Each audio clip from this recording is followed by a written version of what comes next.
Exercice numéro 2, ici on a un exercice de géométrie assez lourd, on le voit bien, vous avez effectivement ici la figure. On voit que les points sont alignés, on pense à du Thalès, on voit des angles droits, on pense à du Pythagore, bref, on s'attend à la géométrie classique. Regardons un peu ce qui nous attend. On nous dit ici de montrer que la longueur du segment OA est égale à 8 cm. Alors première chose ici, calcul de longueur. J'ai pas les droites parallèles, donc j'ai pas forcément envie directement d'aller sur un Thalès. Je vais plutôt avoir ici l'idée de partir sur un théorème de Pythagore dans mon triangle rectangle. Donc je vais commencer par dire que AOD est un triangle rectangle. On rappelle les hypothèses. C'est un triangle rectangle. Où est l'angle droit? On le précise. L'angle droit, d'après le dessin, il est en A. Donc, comme le triangle est rectangle, j'ai le droit d'appliquer le théorème de Pythagore. Donc j'applique mon théorème de Pythagore tranquillement. Que me dit le théorème de Pythagore? Il me dit que l'hypoténuse au carré, donc OD au carré, est égale à la somme des carrés des deux autres côtés, donc AO au carré, plus AD carré. À partir de là, vous remplacez les longueurs par ce que vous avez. OD, je le connais, c'est 8,2 au carré. AO, je ne le connais pas, c'est celui que je cherche à calculer. Et AD, je le connais, AD fait 1,8 au carré. À partir de là, je vais prendre par exemple ma calculatrice et déjà commencer à calculer les carrés. Donc 8,2 au carré, ça fait 67,24. Et AO au carré, je ne le connais pas. 1,8 au carré, lui je peux, ça fait 3,24. Et du coup, on va se poser la question, combien fait A au carré? Alors, je vais effacer un peu, je vais faire un peu de place. Donc, on continue le calcul. Ici, l'idée, maintenant, c'est que pour avoir A au carré, je vais faire la soustraction des deux. Donc, je vais simplement dire que A au carré, ça va être quoi? Ça va être 67,24, auquel je vais retrancher les 3,24. Je vais les enlever. Quand je fais ce calcul, je trouve que A au carré fait 64. Et là, pour avoir AO tout seul sans le carré, on passe à la racine carrée. Et on trouve que AO égale 8 cm. Et c'est exactement ce qui était annoncé. On est donc rassuré. On a fini la question 1, c'était un petit théorème de Pythagore. On peut passer à la question 2.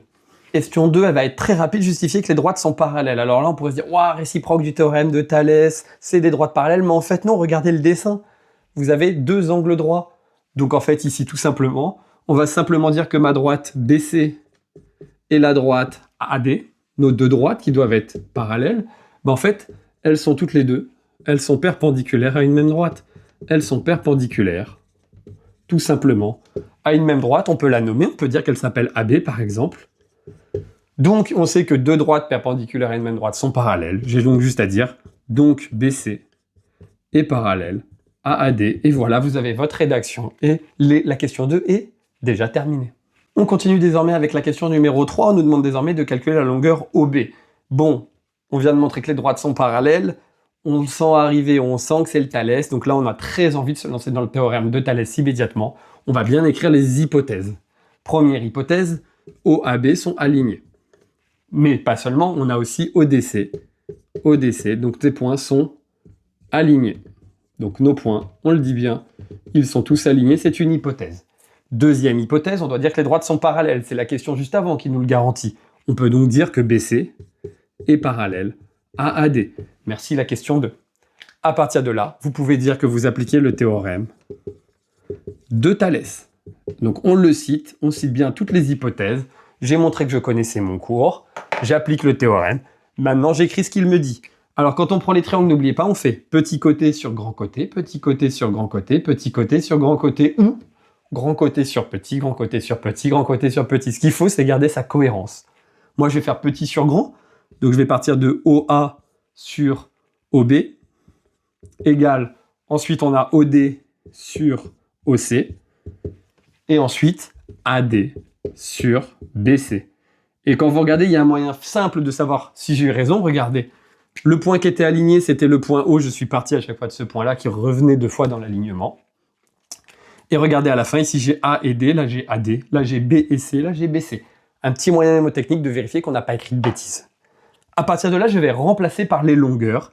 Donc tout ce que j'ai ici, je vais remplacer par ce que je connais. Est-ce que je connais la longueur OA? Je regarde un peu dans mes informations, oui. Je la connais, je l'ai calculée en question 1, elle vaut 8. Est-ce que je connais la longueur OB? La longueur OB, malheureusement, je ne la connais pas et je ne peux rien faire ici. Est-ce que je connais la longueur OD? Oui, ça fait 8,2. Je l'écris. Est-ce que je connais la longueur OC? Non, a priori. Est-ce que je connais AD? Oui, ça fait 1,8. Et est-ce que je connais BC? Encore une fois, oui, ça fait 4,5. Maintenant, revenez, moi je voulais calculer OB. Moi je veux calculer cette longueur. Super. Je connais ici un quotient et là j'ai une valeur sur 2. Ce que je vais simplement dire... Mince.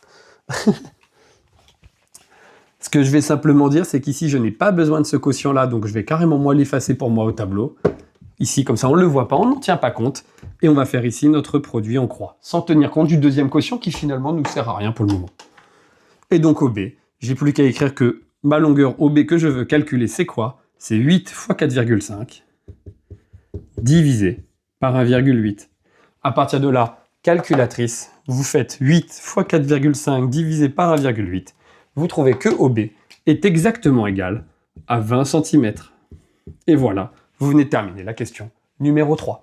Alors, c'est parti désormais pour la question numéro 4. Ici, si vous regardez, il y a un long texte.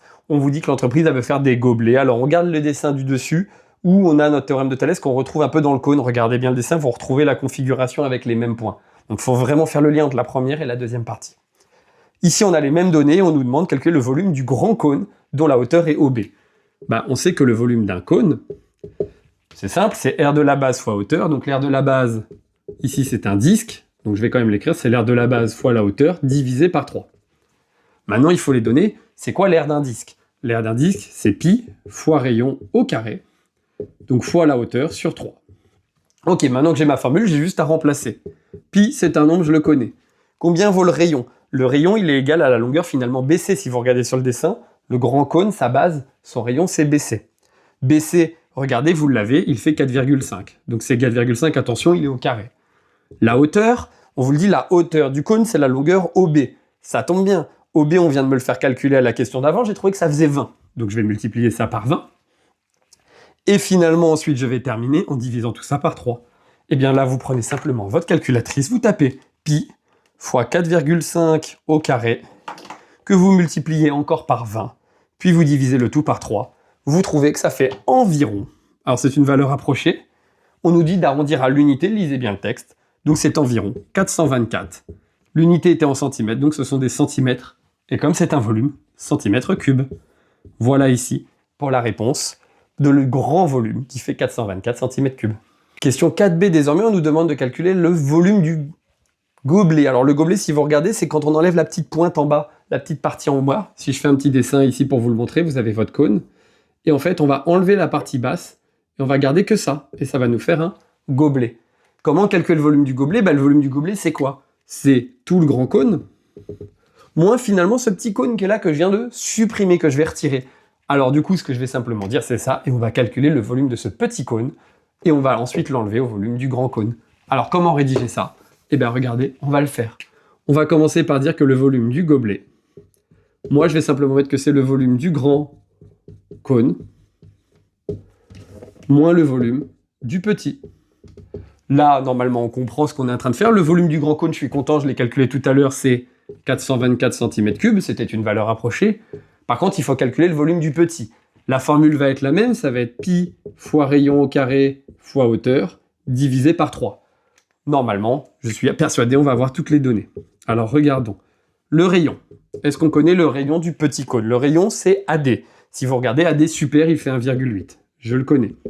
La hauteur, c'est AO. Si vous regardez dans le texte tout au début, AO, on l'a calculé. Ça fait 8.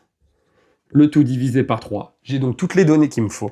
Je n'ai plus qu'à taper à la calculatrice. Je vais donc enlever à 424. Je vais lui enlever pi fois 1,8 au carré fois 8. Et le tout divisé par 3. Et quand je fais ça, je trouve que ça enlève, que ça me fait au total 396,9. On va faire encore une fois un arrondi à l'unité. Donc ça va nous donner 397 cm3. Et donc voilà, vous avez le volume du gobelet. Ici, en faisant le calcul, on trouve qu'il reste 380 cm3 dans le gobelet. Et on vient de terminer l'exercice 2